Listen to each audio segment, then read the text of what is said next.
For years, savvy customers have called IPD asking about fitting our all-wheel drive oval tube R system to front-wheel drive models.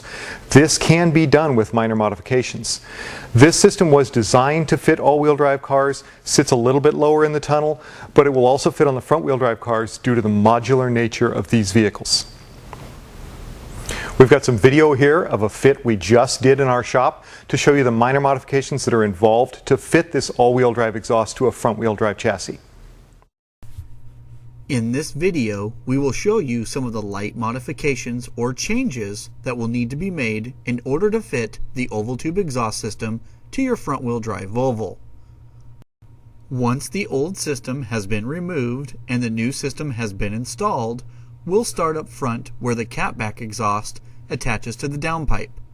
No modifications were necessary at the downpipe location. As we move further down the exhaust, you'll notice a few exhaust support brackets. Different models will vary in style. On this model, the rear bracket is close to the exhaust. We chose to remove this piece from the car using a 10mm wrench or socket. If you choose to keep this bracket on the car, it can easily be bent for more clearance.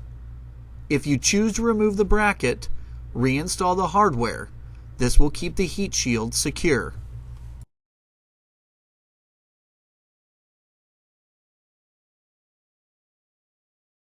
Now we are looking at the two rear hangers. The rear hangers aim forward in their stock location. In order to mount the oval tube exhaust securely, you will have to swap the right and left side mounts. Take the right side mount and install it on the left. Remove the left hanger and install it on the right. By swapping the mounts, it will change the orientation of the mounts, allowing you to have the proper alignment when installing the rubber hangers to the oval tube exhaust. You will use the same single rubber hanger at the rear of the exhaust. No modifications are needed here. Once the tip is installed, you will have an idea on where you will need to trim the rear bumper cover, allowing the tip to exit properly. Some bumpers will vary depending on model and trim options. In this video, the S60 needs very little trimming. Other models may require more trimming, especially wagon models. You can use a sharp knife or a dremel tool to cut the rear bumper trim. We use tape as a guide for our cut. You can use a pen or tape to outline where you want to cut.